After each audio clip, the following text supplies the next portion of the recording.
The first science fiction film came out in 1902 called A Trip to the Moon. To this day, filmmakers acknowledge the techniques used to transport audiences to another world and challenge conventional thoughts. Our next guest loved movies so much, he made it his mission to do whatever it took to succeed in Hollywood. Since his first film in 1985, he's worked with actors like John Travolta and Kiefer Sutherland and directed dozens of horror classics, feel-good family films, and hit television shows. Director Dwight Little has written the book Still Rolling Inside the Hollywood Dream Factory. The page-turner gives you everything from bringing Michael Myers back from the dead to tough actor and studio negotiations and one of his movie sets that was overrun by feral monkeys. You are my voice. I feel him and I hear him. I don't want this feeling ever to go away.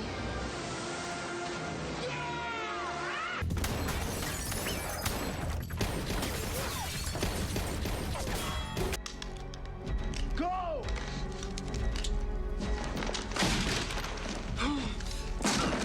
Dwight, you grew up in Cleveland and everyone had those good old manufacturing trade jobs or insurance, sales, and banking. The world of arts, that was more of a hobby, but a lot of people around you weren't thinking about that as a career. They weren't. In Cleveland, we made things, and windows and gravel and machine tool parts. we had one neighbor, I'll never forget, one neighbor had a little ranch house, and he had knocked the roof out of his porch, and he was a sculptor. Wow. And he did these enormous 8, 12 foot, almost like the David kind of sculptures. And he was the one artist that I knew. And when all the dads went out to sell insurance, he stayed home and did sculpting. And I thought, what does he know? He's onto something. Yeah, right? Doing something that was different and that challenged that artistic side of you. You always loved movies, and you loved them for the same reason that many people do, but especially in the sense of where you grew up, movies could take you so many places. I keep talking about that moment, when the curtains pull back and the widescreen and you just travel. I was in Venice, and I was in New Zealand, and I was in Europe and California. You could go these places that were a long way from Cleveland, and it's very seductive, as we all know about the movies. Yeah, and then in real life you ended up going places, but before you got there, you've been a writer since middle school, and then in high school you would make those Super 8 movies, so you were honing your craft early on. I got a Kodak Instamatic Super 8 camera on a Christmas. Just started filming pretty much everything. The dog, the cars, whatever was available. And the biggest thrill was you would take the 50-foot roll of Super 8 film down to what we call the drugstore, and it would be developed. And then you could take that and project it on the wall of your bedroom. And that was magical, because you were looking at life filtered through the eye of a camera. Throughout the process, you really knew more and more each time that you wanted to do this, to the point where you graduated from USC Film School. You were a student film Americana, won an award. So along the way, you kept getting what we oftentimes refer to as these God winks that you're doing the right thing. I did. However, I will add that, you kind of, nothing is given. Every crumb is kind of a struggle. So, you fight for this job and you fight for that. And I had to fight just to get the equipment from the locker at USC to shoot my movie.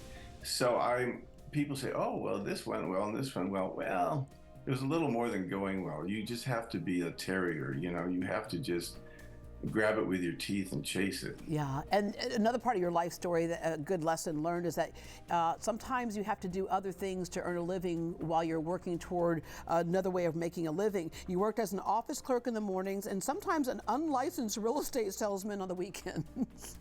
I don't think they can come and get me for that now. Statute of limitations, yeah. I think, but the great thing about the real estate job is I worked for an 82-year-old ex-vaudevillian. And he had been, doing comedy and singing and burlesque and all that during the vaudeville days. And he was hysterical, and he was really a good mentor. So, you meet people when you do those jobs. Yeah, there are all kinds of genres, as you very well know, but one that we love over and over again, the horror films. Halloween 4, The Return of Michael Myers.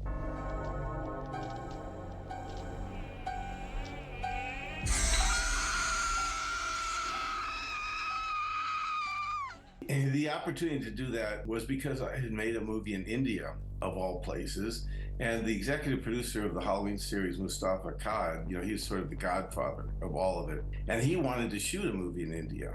And he was very curious about my experience there as a director. He too was a director. And so he had me come in because he kind of wanted to pick my brain. And then I started pitching him Halloween 4. That really was a bit of good karma, I have to say. And Phantom of the Opera, that was the great Robert Englund, a great artistic collaborator. I mean, we were taking on a pretty well-known piece of branded IP, and he elevated the whole thing. He was just really something. And then something different, Free Willy 2, The Adventure Home. It's Willie! It's Willie! Willie's back. Where'd that come from? If you look at the filmography, that really comes out of left field. But I had made a video game, one of the first point-and-shoot video games. It's called Ground Zero Texas, and this is before, Fallout and before Grand Theft Auto and all that existed. It's not just a job, it's an adventure. The people at Warner Brothers were so fascinated that I had directed one of the first video games that they had me in for a meeting. And then I started pitching myself for Free Willy 2.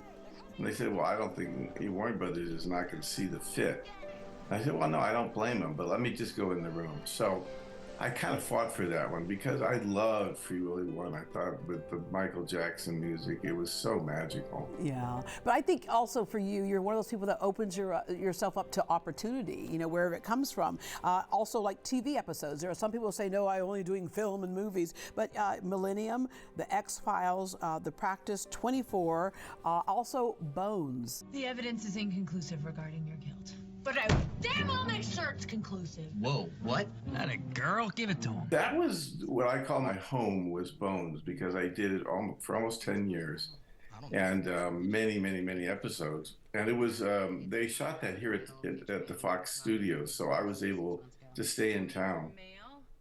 And most of my TV and movies, I would have to travel out of town. And so not only was it a great show, but I was here raising a family. So that was really a gift to work with those people and be able to be in town. You have stories to tell, so still rolling inside the Hollywood Dream Factory. You take us behind the scenes of things that people don't realize from a day-to-day basis what it takes to get the job done, from where you travel to who you meet, all types of things. Content includes your personal stories. The FBI encounter outside the Soviet consulate. What were you doing there, sir? I was up to no good. But the good thing is that you made it back home. Yeah, we were trying to prove that a lot of Soviet spies were inside Southern California and had covered jobs at the embassy as, the attaché of agriculture. And we decided to film these people coming and going from the embassy. And then we were going to take the film down to the FBI and have, actually retired FBI, and have them identify these people. Well, nobody was very happy with this, including the FBI. And so the Soviets immediately saw us and they called the FBI. They commandeered us and told us to knock it off. So we kept all the film. And it ended up in the documentary, and the documentary won an Emmy. So I don't know, it was kind of a win in the end. Yeah, absolutely. You were captured by the police in post-Franco Spain. Interesting things that would happen on set. The film set in India was overrun by feral monkeys. That was a bad one. That was a bad one. You don't get lessons about that in film school. We finally managed to escape from the little ratty hotel into the bus. I locked the doors, and everybody spent the night in the bus. But monkeys are, they're friendly for a minute until they're not. And then they're really nasty little things. Yeah. And keep in mind, they're very much related to human beings, aren't they, in our brains, well, that primate brain. Nice segue. Yeah. All right. And then, of course, you mentioned earlier, I'm going to go back to where you started with how films as a little kid took you around the world, and you end up traveling around the world to the banks of the River Kwai. You had Tales from the Jails of Madrid, the Jungles of Fiji, and Cold War Streets of Budapest. What do you want the reader to get from this book? The film school, digital school, communication schools are growing. Like when I was coming up, there maybe 3 or 4, NYU, USC, whatever. So they're everywhere now. And at the same time, we're going through a contraction in the entertainment business, where a lot of people are being laid off. They're making fewer content. Movies in the last 15 years have changed completely. So I want young filmmakers to know that you're going to love this, but it's going to be a struggle.